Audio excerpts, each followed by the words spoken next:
Sayyidina Muhammad. Alright, then so if a male has his organ cut, so the cut part, their length is if it's and for some reason or other it's cut, and you hold it with your bare hands for some reason, if you don't know what it was, when you wudu lah, wudu nullified. Last thing you're gonna think about. Where it's severed off from that part also if it's touched. Right. Touching the private part, not touching the fibs in between and touching the part that is if it is the wudu. Put your hands, finger, things are not touching each other, sides of the front part of the hand. Right, so all the sides of your fingers. Even if you injure someone, okay, you injure someone from the your back, could be because you want to keep your wudu. Right, so you go to the bathroom, you have to istinja for this kid. Right, so you like wudu, want to keep my wudu. Right, so you got them using the back of your hand, you istinja them. Right, so if you say, but what if the side of my hand, terkena or it touches their privates? It's okay. It's not this part of the hand. And if for small children, I will take their hand and I will use their hand at them. Touch them at all. Use their own hand and hold their hand and you move their hand back and forth and teach them how to istinja themselves and teach them how inshallah. Prohibited actions for one who is in a state of minor impurity. Breaking off. Inshallah, okay. Now is it okay now? Bismillah, Bismillah, Bismillah, Bismillah, Bismillah.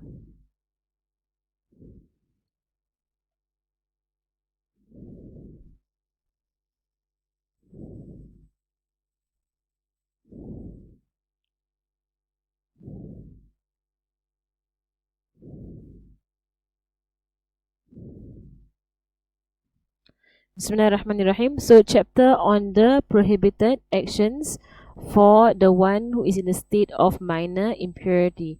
Faslun yaharumu bil hadathi as-salatu wa nahwaha. So just now we spoke about the 4 things that nullify wudu, and these are the only 4 things that nullify wudu.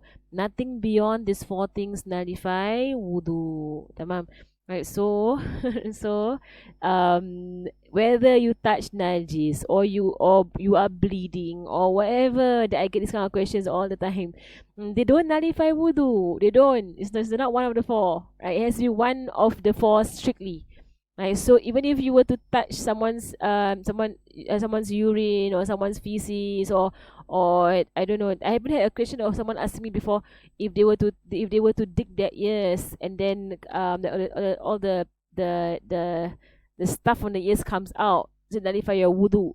No, it doesn't nullify your wudu by digging your ears or by digging your nose or by eating or by drinking or by piercing your skin or by you pricked your hand. All these questions I've gotten before. If I prick my hand, is my wudu nullified? No, it's not nullified. Only these 4 things nullify your wudu and nothing else. Inshallah. Okay, alhamdulillah. Okay, I can't on my video. I don't know why it doesn't want to on, but it's okay, I guess. I already showed the hand thing already, right? So if my video decides to on, it will on itself. But right now it's showing that it can't on. It can't be switched on. Okay. So what is prohibited for those who are in minor impurity? That means in the state of no wudu. Right. So it's prohibited for the one in the state of minor impurity to perform prayers. And acts that are similar to prayers. So acts that resemble a prayer, like for example sujud. So it's haram on the one who does not have wudu. And all of these rulings, they also apply for those on major hadas. What you cannot do in minor hadas, you cannot do in major hadas. Okay, what you cannot do in minor hadas, you cannot do in major hadas, and major hadas has more. I added on to the list of what you cannot do. Right, so performing sujud. So someone in menses, can they just go and do a sujud to show shukr? No. Someone who is not in menses but doesn't have wudu, can she sujud shukr? No, she cannot.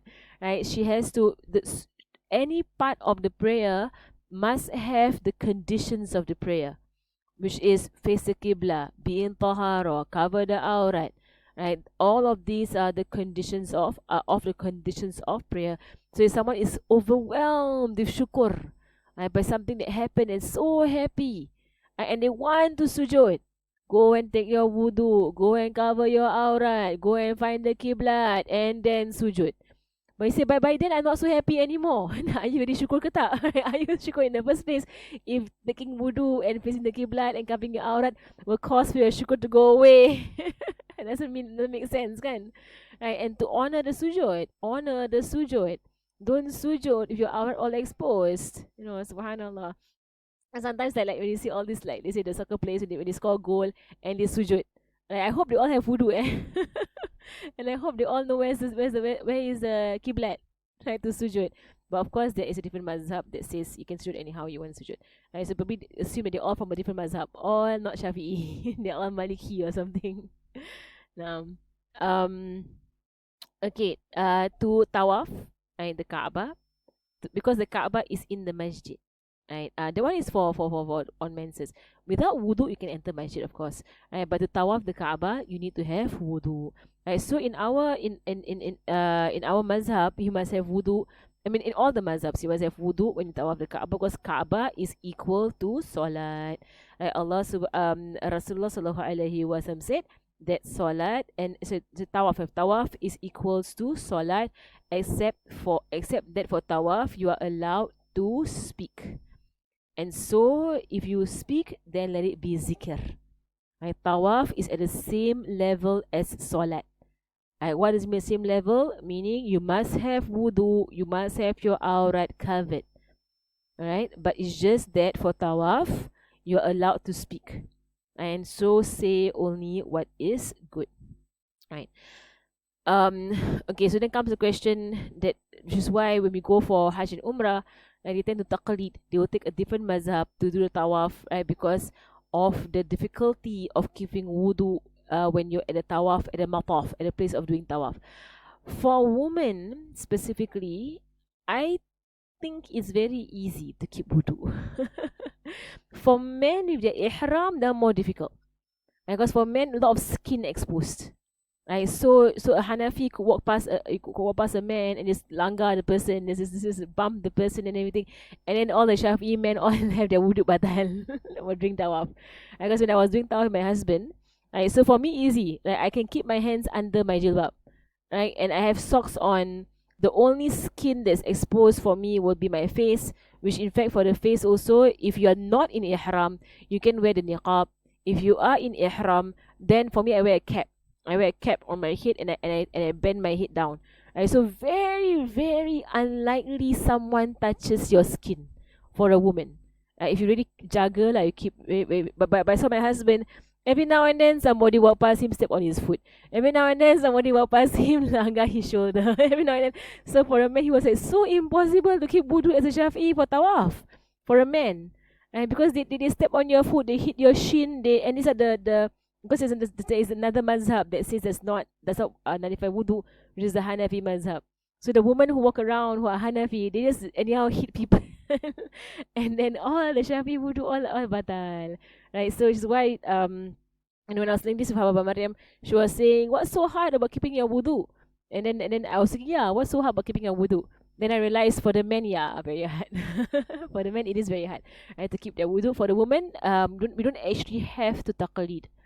We don't have to take on the Hanafi mazhab because it's very easy for women to keep your wudu when you're doing tawaf. Okay, naam.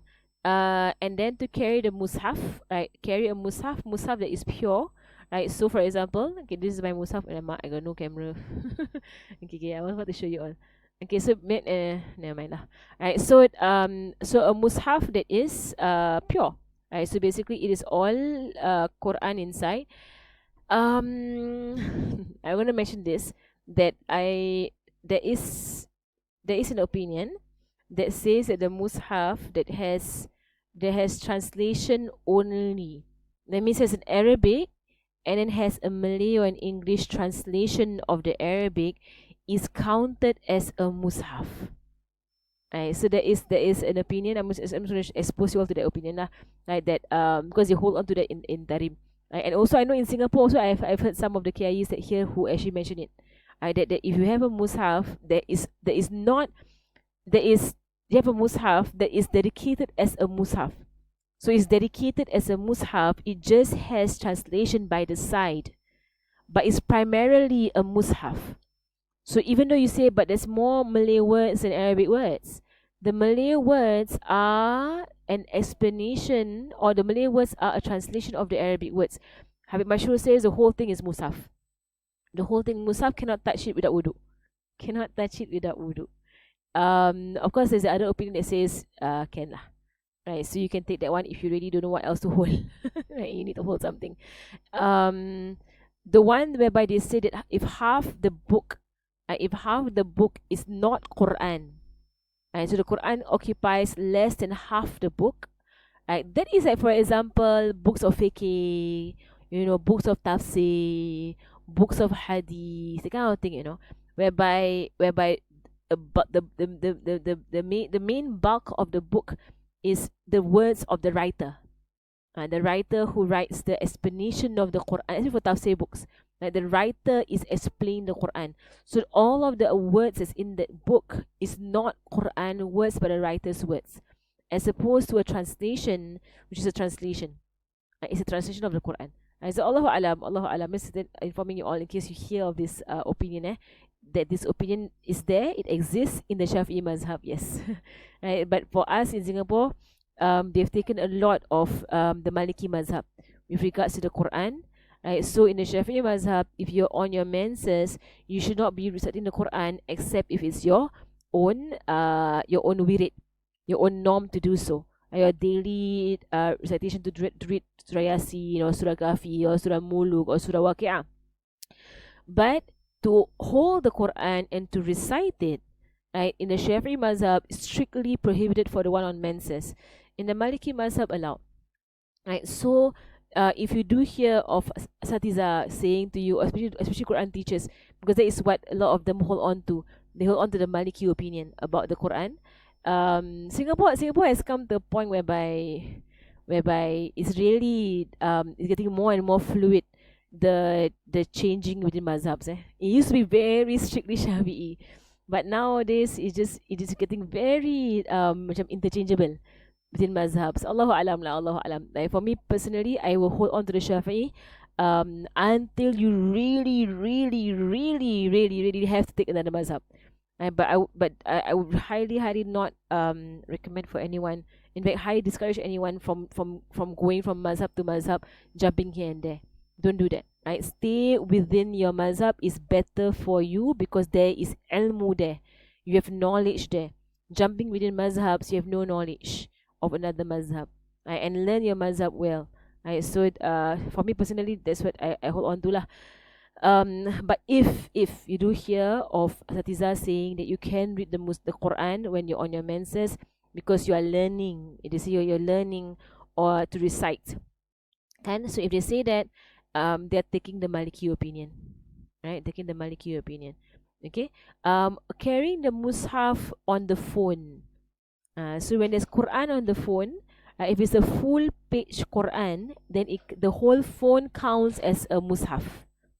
Okay, the phone counts as a mushaf. So you can only hold it or carry it when you are in wudu. Right? Touching the ayat of the Quran, whether it is in the Quran itself or whether it's in a book, you can only touch the ayat if you have wudu. Right? So if you open up like a book of fiqh or book of tafsir, and there's some Quran here and there in the explanation, or even a book of zikr, right? There is Quran in the zikr itself. Right? Like the khulasa, for example. Like the khulasa has Quran everywhere in the khulasa. But they actually went to count the non-Quranic words and the Quranic words. So a pure khulasa with no translation, the non-Quranic words more than the Quranic words. So the khulasa is not a book dedicated to be a Quranic book. It's a book that is a zikr book. Right? But as you turn the pages, if you're on your menses or if you don't have wudu, then you are not to touch the ayat of the Quran that is on the pages. Okay, because you need to have wudu before you do that. Right? So for your phone, if you want to recite from the phone, right? If you don't have wudu, then open the app that has translation, and then you have your fingers scroll on the translation. Right? Or there are some apps where you can press the arrow and the arrow will just flip the page for you. So you don't have to touch the ayat that is on the screen. Okay, and the Quran, the phone with the Quran is like a human being who has memorized the Quran. So the moment you blank out the screen, it's not Quran anymore. It's like a human being who is reciting Quran, right? If they stop reciting, there's no Quran there anymore. So, like for example, someone could be reading the Quran outside the bathroom. So when they step into the bathroom, they stop. Right? So do you say now the Quran is in the bathroom? No. The Quran is in the human being, yes, but he's not showing it. He's not manifesting the Quran that is in him. Same like the phone. When you on the screen, you see the Quran on the screen. When you blank out the screen or you black out the screen, then you don't see the Quran on the screen. The phone is not Quran anymore. Right? So if you are praying and you're using your phone to refer to your phone, right, as you are praying, like Tarawih or whatever, right, you want to read more in your prayer. So before you do your sujood, you black out your phone and you put it on the ground. Can. It's not a mushaf. Okay, then when you want to get up again to the next rakaat, you pick up your phone and you on the screen. Now it's a mushaf. Okay, so that for me, I will use that whenever I want to pray and I want to refer to the Quran. It's easier than holding a mushaf because you hold a real mushaf. Like when you want to sujood, you're gonna have to have a small table next to you, or like you're gonna have to work your way to make sure the Quran does not touch the floor, right? To make sure you sujood properly. Okay, Alhamdulillah. Let me see the questions here. Example of a Quran to assist in meditation would you consider a mushaf? What is this? Let's see. Okay, this one.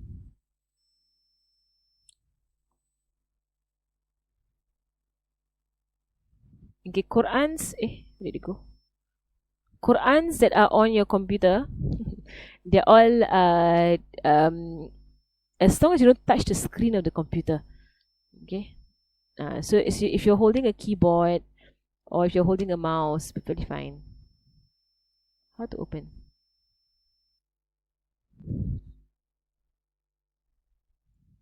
Okay. Yeah, it's opening on my laptop. Let's see. And you share.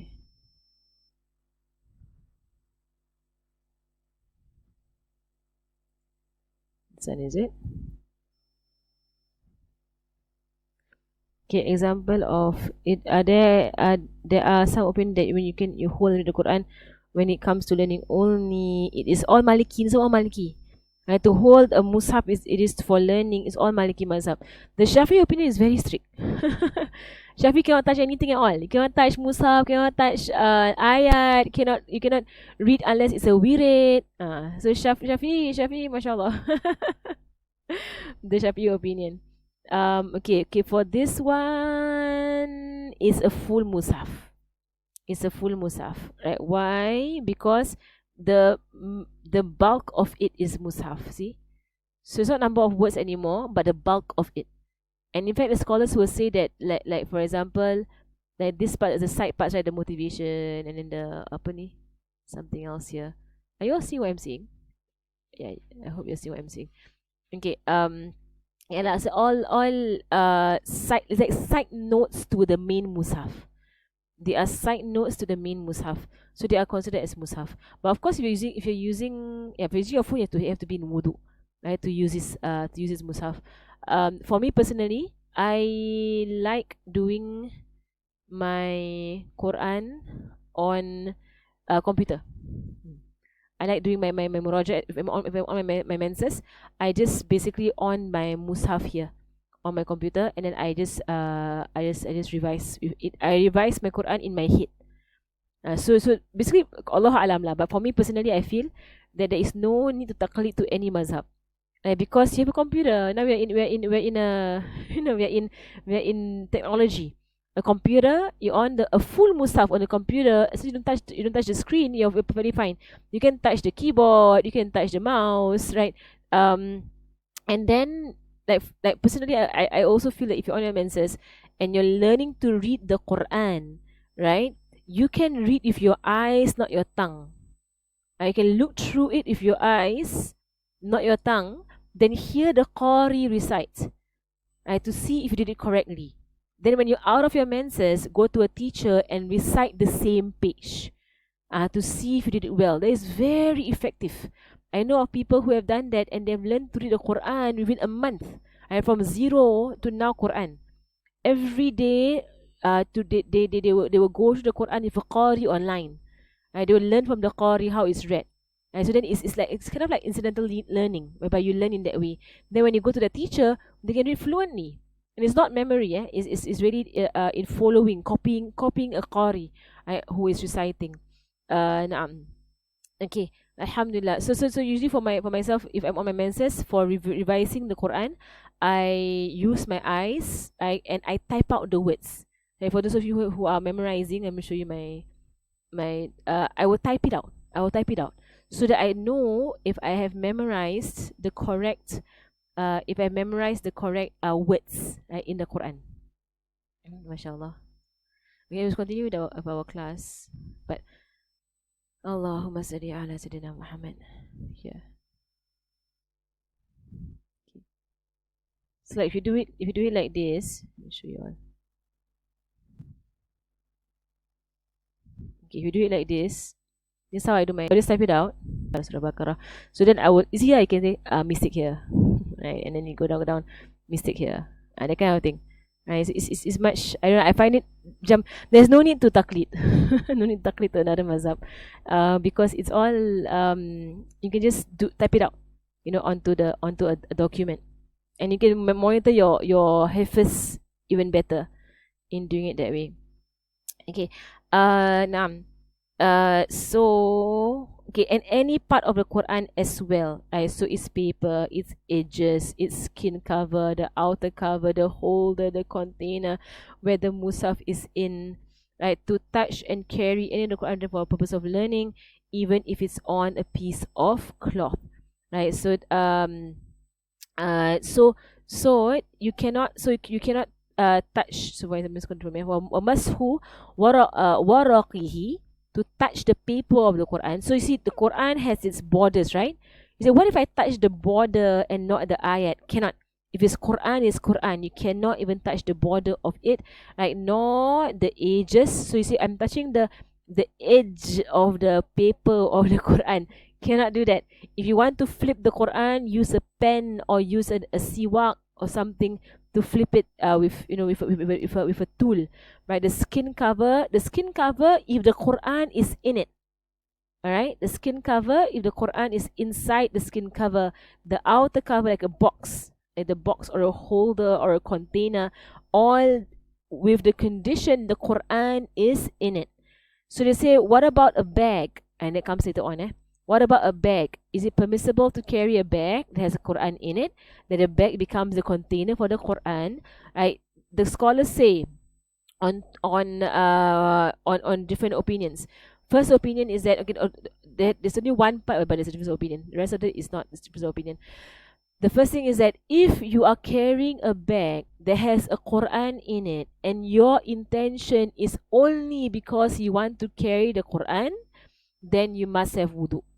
If you don't have wudu, it is not permissible. It's not permissible for you to carry the bag or to even touch the bag. If you are carrying a bag and there is a Quran in it, a mushaf in it, and there are other stuff in it, right? Or even if there's nothing else in it, but there's a bag. If your intention is that you want to carry the bag, you want to bring the bag home, and the Quran happens to be in it, right? You're not intending the Quran, you are intending the bag only, or the things in the bag. So put things in the bag. As you're intending the bag and the things in the bag, then that will be permissible. If someone says, I'm not intending anything, I just want to just carry without any intentions, right? Then scholars say that is that is where the difference of opinion. Some scholars say permissible, some scholars say impermissible. If someone says, I'm carrying everything, the Quran and the things in the bag, all of it, then again there is also a difference of opinion. Some say permissible and some say impermissible. So the easiest thing is to intend the things in the bag. I'm intending my things in the bag and not specifically the Quran. Okay, all right. To carry the Quran written for the purpose of learning, even if it's on a piece of cloth. Okay, purpose of learning. In contrast to what? in contrast to purpose of decoration or purpose of barakah. Okay, so for example, if I have a whiteboard, now if I have a whiteboard, and on this whiteboard I wrote Bismillahirrahmanirrahim. Okay, I wrote the Bismillahirrahmanirrahim on the whiteboard. I'm not intending Quran, nor am I intending to learn the Basmalah. But I wrote it for barakah. Okay, for blessing. Can I touch my whiteboard? Yes, I can touch my whiteboard. Okay. If I wrote on the whiteboard the entire Fatiha. Okay, I wrote from the beginning to the end, I wrote the entire Fatiha on the whiteboard. I had to teach people the Fatiha. Now the whiteboard takes the status of a mushaf. It's actually a page of a mushaf because I wrote the Fatiha on it with the intention of learning. So now, if I want to touch this whiteboard, I need to be in wudu. Okay, I need to be in wudu if I want to touch this whiteboard. Of course, I can take a duster and I can erase the whole thing lah. And then once I've erased it without touching it, then there is no more Quran there. Right, so even any piece of paper, right, written for a piece of learning. So if you have a framed up Ayatul Kursi, right, right, then this is written for the sake of decoration. Right, it's written for decoration. It's not written for learning. Right, so your framed up Ayatul Kursi, right, there is a case for it is a case for decoration, right, or the case of blessing, or for the case of protection. You know how some people in the front of their houses, they put 33 basmalas. Have you ever seen that? At the front door of their house. It's for tahsin. Right? Tahsin meaning protection. Right? So all of this is okay. It's okay. It's not haram. So like for example, if you're moving house and then you see like an ayatul kursi hung on the wall. Right? And then you're like, Allah, I got no wudu. No, you can carry it because the ayatul kursi is zina. It is decoration. Same thing that people of the past like to have is this one framed up full Quran. You know, old houses kan, it's written so tiny the ayat, and they have every single ayat, every single Quran, every single surah in that one frame. It used to be a trend last I think, and all my old aunties all will have that framed up Quran. It's not so popular nowadays. But the entire thing, see, the whole thing is Quran. And the whole thing is Quran. Yes, but the whole that thing is the one is a decoration. It's a form of decor. As no one reads it. It's not meant to be a mushaf to be read or to be learnt. But it's a piece of decor. Decorative item. Okay, naam. Allahumma salli ala Sayyidina Muhammad. Okay, let me continue a little bit more. Okay, it is permissible to carry books of tafsir. Alright, so here in this text it says including direct translations. That is one opinion. So the other opinion that I told you about is the other opinion that says no, it's not permissible. Right, so if the contents, the commentaries or direct translations are more than the Quranic verses. وفي التفسير أكثر منه وقل نعم. It is so here I think the bracket is from the translator from Musa Anwar. So I'll put in the bracket, right? Because of the opinion that some say that cannot and some say can. So I think he is putting in the opinion that says can. So probably he holds on to the opinion. I find the opinion difficult to follow. The one that says cannot hold. With translations, the one that says cannot hold. I find it difficult if you have no computer. Ever since I found out my computer, I can do it on my computer. I found it's easier lah, right? But if let's say I'm traveling and I want to have a mushaf with me, right, to recite, I find it very difficult to follow that opinion, right? Because I need to look at a mushaf, or as a teacher as well. So when I teach the children and on my menses, I find it a very difficult opinion to apply if I can't hold my mushaf with translation. Then I don't know what to look at now. Unless I on my phone, I don't touch my phone, and I flip to the ayat and whatever. It gets very difficult lah. Which is why there is a leeway of allowing for the opinion. And then but if you go tahrim, they will not allow you to carry the kind of Quran if you're on your menses. Depending on where you're at lah.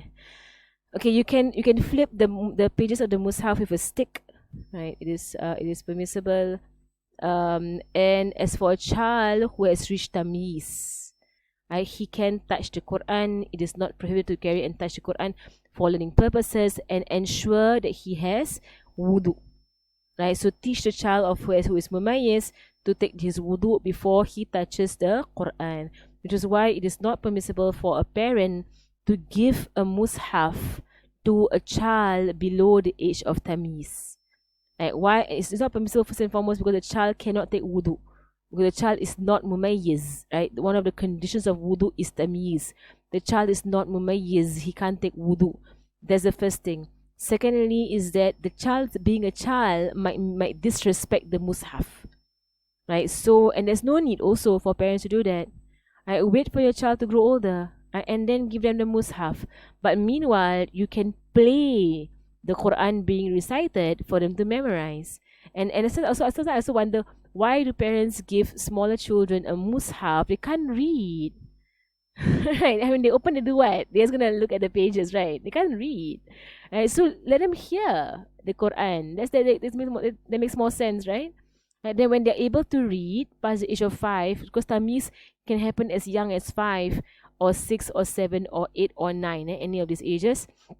Right, tamyiz between 5 and 7 actually. Right, when they're able to read, then give them the mushaf lah. Right, when they're not able to read, why must have them with the mushaf? You know, sometimes some parents, they take picture with them and the child and a big mushaf there and the child pointing at the mushaf and take a picture and they put on Instagram and all that kind of things.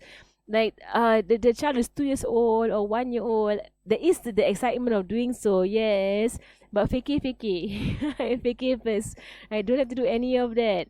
I don't have to show so anything. I just play the mushaf for the child. Let them memorize their Quran properly. Last part before we end our class. As for the one who has the conviction of ritual purity and then doubts the state of impurity, or vice versa, it is incumbent upon him to follow his yaqeen. Right? So if your yaqeen is that you have tahara, then you have tahara. If your yaqeen is that you have hadas, then you have hadas, like khalas. No further question. Wherever your yaqeen is on, whatever you remember last, right? And that is what you are on. Okay, alhamdulillah. Okay, so inshallah next lesson we'll continue with what is recommended. Acts that are recommended for one to take wudu. Right? So when is sunnah for someone to actually do wudu? So there are sunnah instances, right? Not sunnahs of wudu, sunnah instances in life, or in life, there are things that can happen to you that would make it sunnah for you to perform wudu. And most people will know about, performing wudu before every prayer. That is sunnah, whether or not you have wudu. To add on to that a lot, right? Being sleepy, cupping, eating meat, these are all sunnah. Even laughing excessively. Laughing excessively in prayer also is sunnah for you to perform wudu, to bring your state back to being serious. In your prayer, if you're laughing excessively in prayer, that's not a good sign. Right? So all the sunnah. Right, sunnah, backbiting, lying, saying vulgarities, all sunnah take wudu. Because why? Wudu will wash out all the doses. All will come out. Right, so it's sunnah to do all of these things. If to do wudu, if you have done any of these things, to remove the dosa, and to extend that also with any form of dosa, any form of sin that someone has fallen into, they should get up, go to the bathroom, and perform wudu to wash off the sins. Right, so if you actually watch something on TV, or on a movie that has there is a haram scene, right, get up straight away, go to the bathroom, don't even sit there off the TV, go to the bathroom and then do a full wudu to wash your eyes from the sin that you have just watched. Inshallah, we stop there. Wassallallahu ala Sayyidina Muhammadin wa ala alihi wa sahbihi wa sallam. Anyone has any questions? There's one question here. نعم. صلى الله على سيدنا محمد وعلى آله وصحبه وسلم والحمد لله رب العالمين. الفاتحة. أن الله يرزقنا علما نافعا وعملا خاتما مستعينا ودلالا الهدى ويسر به قلب النبي محمد صلى الله عليه وآله وصحبه وسلم، وإلى أرواح معلمنا مشايخنا وذوي الحقوق علينا، وإلى حضرة النبي محمد صلى الله عليه وسلم. الفاتحة.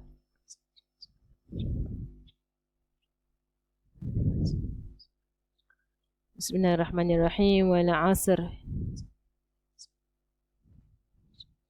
سبحانك اللهم بحمدك أشهد أن لا إله إلا أنت أستغفرك وأتوب إليك. وصلى الله على سيدنا محمد وعلى آله وصحبه وسلم والحمد لله رب العالمين. السلام عليكم ورحمة الله وبركاته.